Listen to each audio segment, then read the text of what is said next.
probability of multiple events. First, let's look at what kind of events we could have. We could have independent events or dependent events. An independent event is when the occurrence of one event does not affect the occurrence of the other. So like rolling a dice, right? I roll a dice once, I can roll a dice again. The first roll doesn't affect the second roll. We're rolling a dice and spinning a spinner. Now, dependent events is when the occurrence of the first event affects the occurrence of the second. So like if I had a deck of cards and I was pulling out, I wanted to know the probability of pulling out a red card, and then I wanted to know the probability of pulling out a red card again, well, I didn't put the first red card back in the deck, so it's now affected how many red cards are left in the deck. That's dependent. When we want to know the probability of two events occurring right after one another, we can kind of use the counting principle to figure out our grand probability.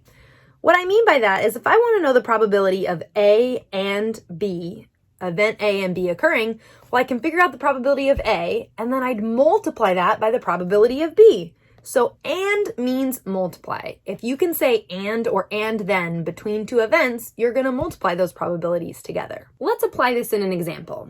At a picnic, we've got 8 little bags of Doritos and 6 little bags of Cheetos. In a cooler, we have 9 Diet Cokes and 7 Cherry Cokes. If my friend at random goes and grabs me a bag of chips and grabs me a Coke, I want to know the probability of my friend grabbing me Cheetos and a Diet Coke. Okay, are these events independent? Yeah, they're for sure independent. My friend grabbing me a certain bag of chips does not affect which Diet Coke or Cherry Coke they're going to go for. Okay, so they're independent. So we basically need to figure out the probability of my friend grabbing me Cheetos, and then using counting principle, multiplying that by the probability of my friend grabbing me a Diet Coke. All right, not too bad. Probability of my friend grabbing me Cheetos. Well, there's 6 bags of Cheetos, and altogether there's 14 bags of chips. So desired outcome over all possible outcomes, 6 out of 14. And I'm going to multiply that by 9 Diet Cokes divided by the 16 Cokes that are there.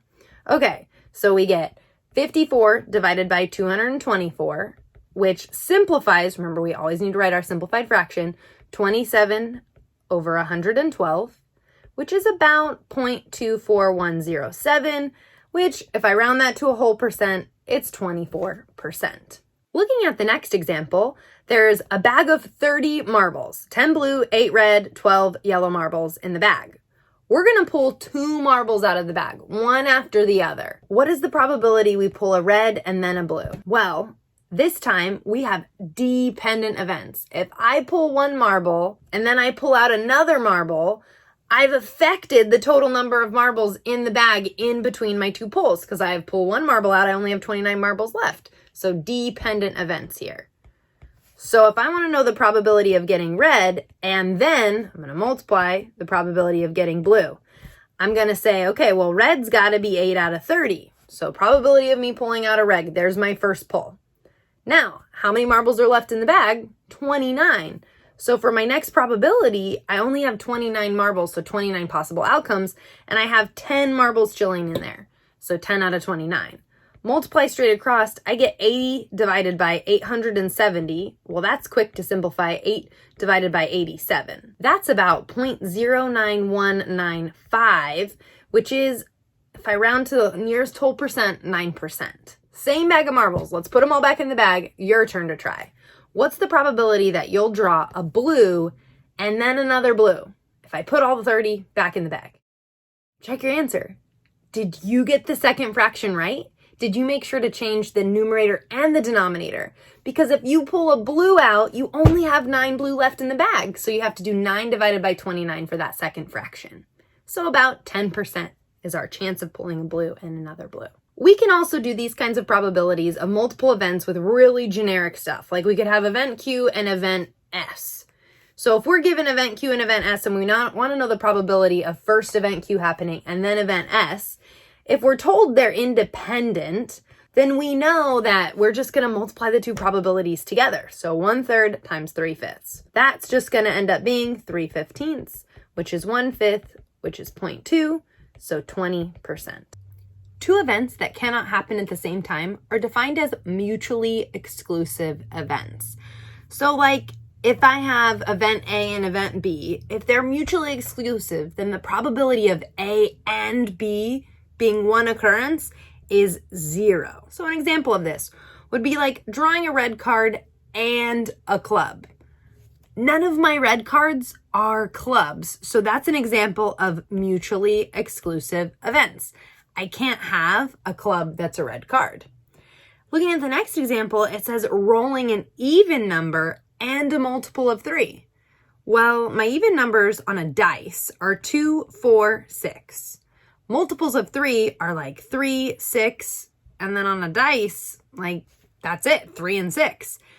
Since I have 6 in both of those, these are not mutually exclusive because I can be both of them at the same time. I can be an even number and a multiple of 3. So not mutually exclusive. Take a minute, try the understanding check. Which one's mutually exclusive? Which one's not? Rolling an even number and rolling a prime number. Well, prime numbers are just numbers that are divisible by themselves and 1 only. So on a dice, that would be 2, 3, and 5.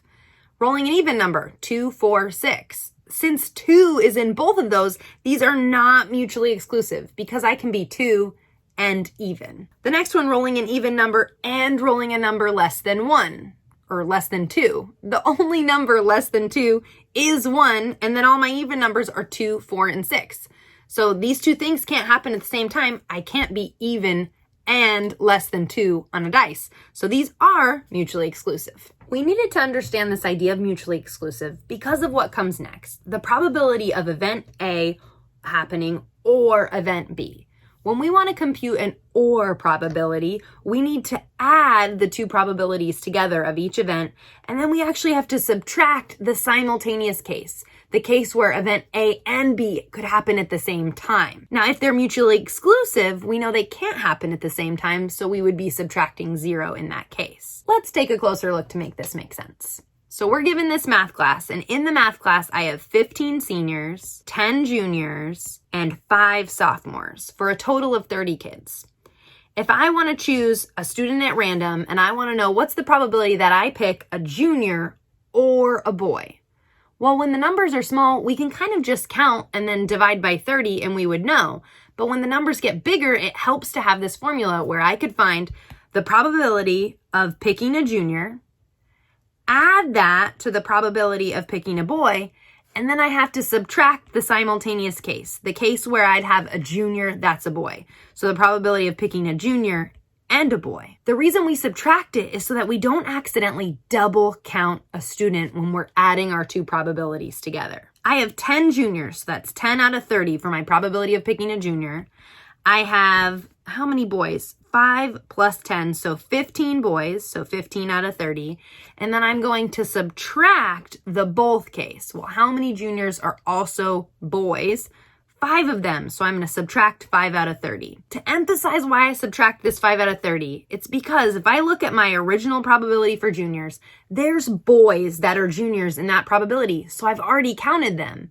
Then when I go to the next probability, 15 out of 30, there's juniors that are boys in that probability as well. So now I've counted the same person more than once, so I have to subtract the both case, so I take out what I double counted. Since all the denominators match up, I can just add the numerators. 10 plus 15 minus 5 would be 20 out of 30, which is 2/3, so about 0.667, so 67%. Same situation, but now we want to know the probability of picking a senior or a junior.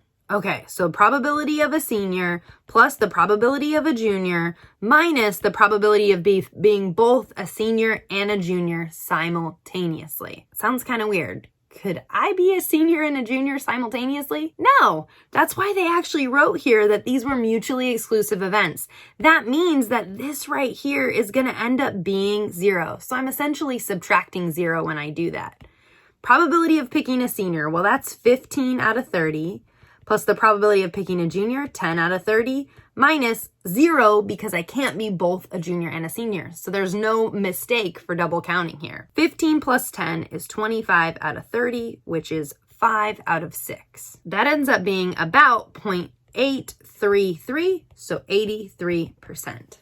Just like with and statements, we can do this with or, where we generalize into just an event Q and event S. All right.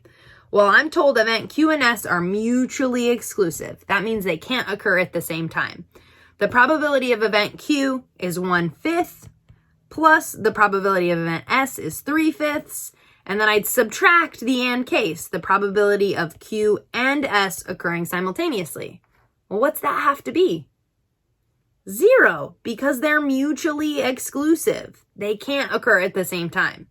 So 1/5 plus 3/5 minus 0 is 4/5, which is exactly 0.8, so 80%. If they weren't mutually exclusive, they have to tell us the probability of the simultaneous case. Like this next example. Event Q and S are not mutually exclusive, but they tell us the probability of Q, S, and the probability of them simultaneously occurring. So we're going to add the probability of Q plus the probability of S minus the probability of Q and S. I can just add those numerators, right? No, I don't have a common denominator. I have 2/5, then 3/10. So I need to go ahead and multiply my 2/5 by 2/2.